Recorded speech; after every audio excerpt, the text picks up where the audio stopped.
Alright guys, I'm going to teach you about time alignment and phase timing. So what phase timing and time alignment is, so you know how obviously that your driver's side speaker is closer to you than the passenger side speaker. And so what that does is that it makes a sound out of phase. And you might have heard that on a mono signal, or like the vocals on a song, they're recorded in mono usually. Um, those are going to be sounding like they're coming from your left speaker. And the reason why, obviously, is because it's closer. Yes, the sound does bounce around, but your brain processes that the speaker is literally right here. Like you're just gonna know that the sound is coming from this speaker versus that speaker, or in the center of some sort. But phase does not automatically make the vocals come from the center. You don't use time alignment actually to make it in center. What time alignment is for is so that you can get the sound in phase. You make it sound like the left speaker and right speaker are sending signals to your ear at the same time, and so that you perceive that the signal is in phase. It's clean. It doesn't sound like the sound's getting sucked out of your ears. Sometimes your ears might hurt because it's out of phase, but if it's in phase, then you know your ears might not hurt as much, and the sound it's way better. Like I will never go back to a non-time alignment system. So that's the perks of having time alignment. And if you're from Dyma and you're a hardcore enthusiast, don't come to this video and just say some BS in the comment section, because we all know that there's multiple ways to time align, and there's an advanced way utilizing mics on your headrest, using a DSP, Helix, Moscani, just tons of brands, and we all know that, there's a complicated way to do it. So that's not what this video is about. This video is about, getting a feel for time alignment, something moderate, or something moderate and simple. So that's basically what time alignment is.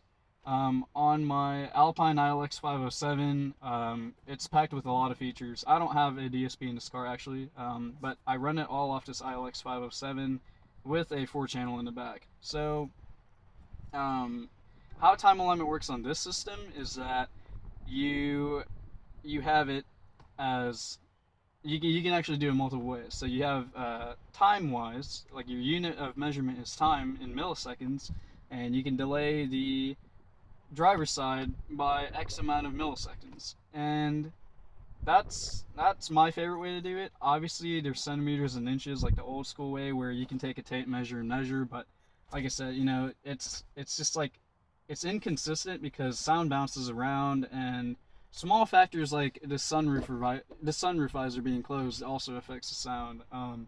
So I've been tuning this car, like I've been trying to learn perfectly how to do this for like 2 years, and I think I'm comfortable enough to make a video to show you how to do it, because I'm super satisfied with how this method works, and if it how it can help other people, because I can't listen to my friend's systems because it sounds super geeky and nerdy. Like obviously my homie has a 944, or like my other friend has a Jeep and Camaro 1LE. Like it's just gonna I just don't like listening to your systems. It doesn't matter if it's like a reference Burmester in one of my friend's Mercedes. It's just not centered to me, and it's just not in phase to me. Like I can hear sound all around me, and that's not what I want. I want it to sound like a stage, which is what you're going for.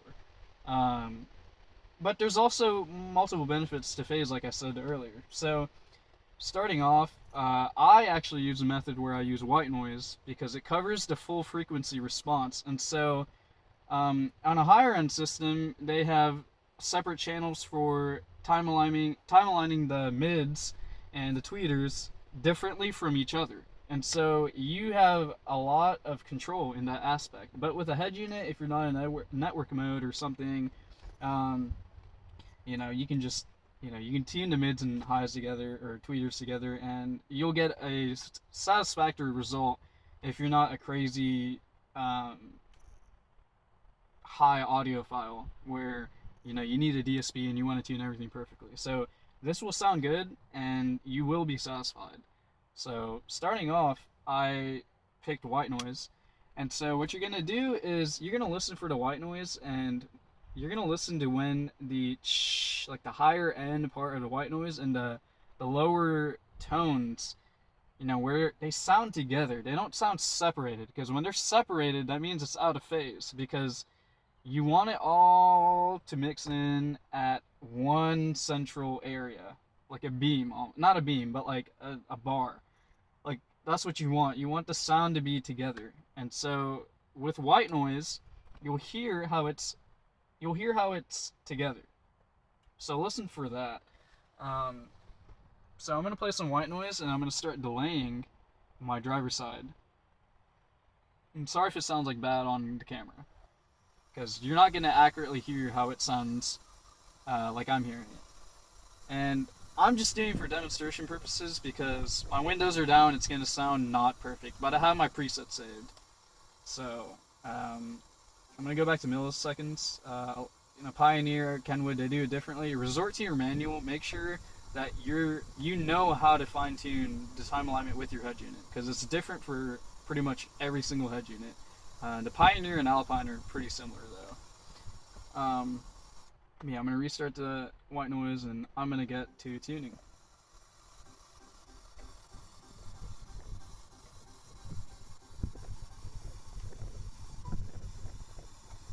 So with my system, it doesn't take much. Like I can already hear it going from right here to right here. And if you're looking at my numbers, don't get confused. I actually want to stop the white noise and explain why it's such a large number. I delayed my subwoofer and my front soundstage independently from each other, and the reason why is because I want the subwoofer to sound like it's up front. Like I don't want to hear it in my trunk.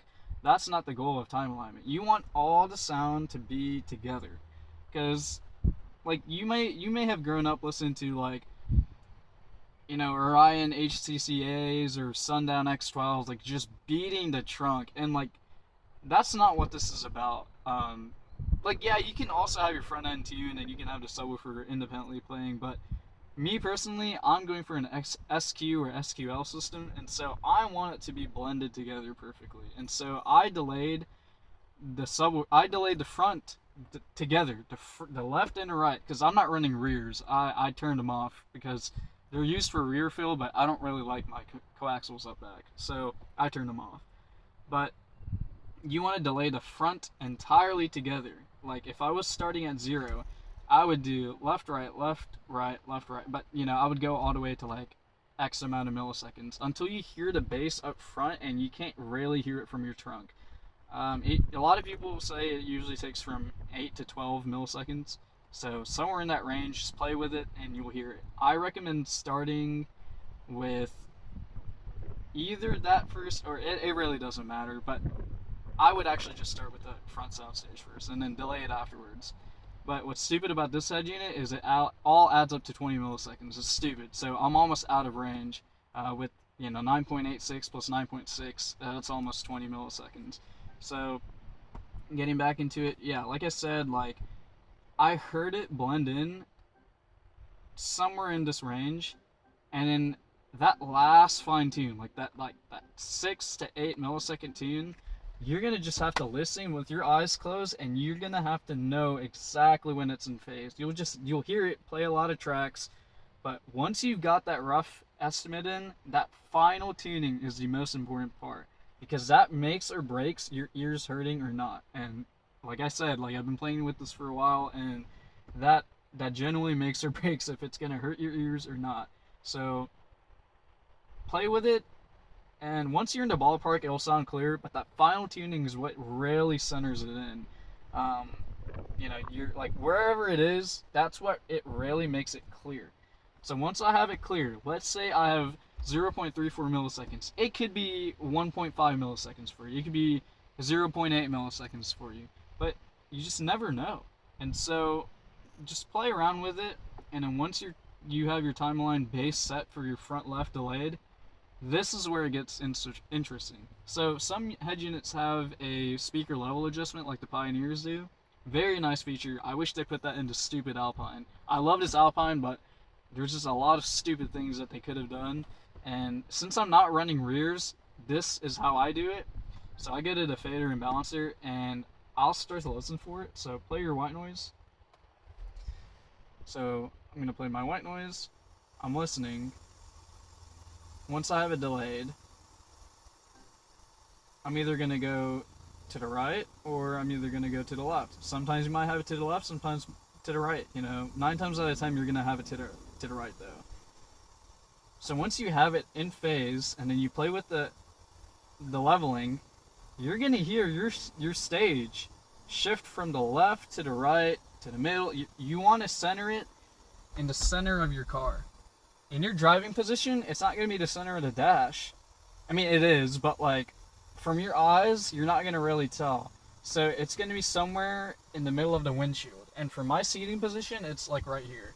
And so that's where I want the sound to be at. Obviously, you guys probably can't hear it that well in the video, but and my windows are down. But if I go back to my main tune, wherever that is, if I go back to my main tune, I can hear it like right here. And so that's what my goal was, is that to get the time element centered.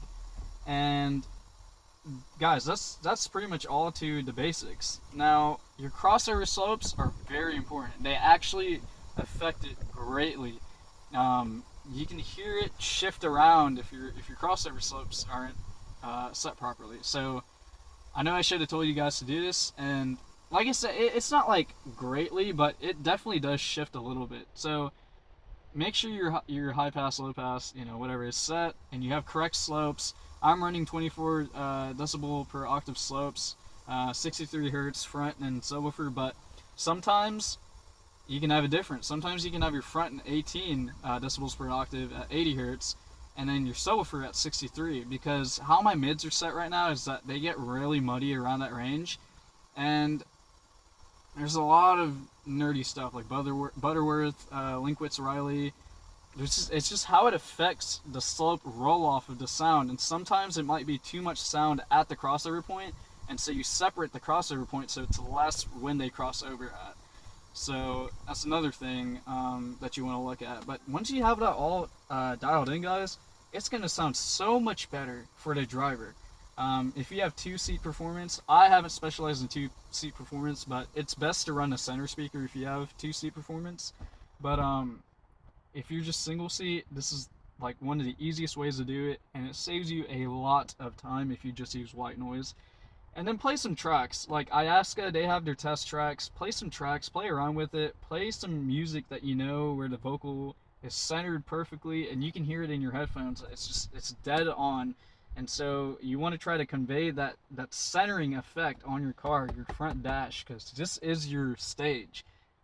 You have your left channel, right channel, and then you have your center channel, mono channel, not center channel. There's a lot of weird stuff, like I said, nerdy stuff, but mono channel, it's going to be in the dead center. And your subwoofer, since I delayed that, it's going to sound like it's also punching around this area. If it's like 63 to 80 hertz region, it's going to be punchy up here, and then the lower region, it's just not directional, so it's just going to blend in, because when you're producing music, you have an 808 and kick, and that's the subwoofer tone and then the kick tone.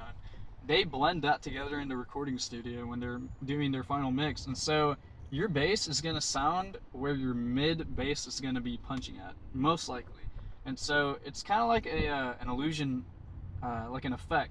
And so that's how you can hear where the bass is coming from the front. So super cool stuff, guys. This was just like a simple rundown. There's a lot more complications that you can run into. So if you have any questions, shoot in the comments.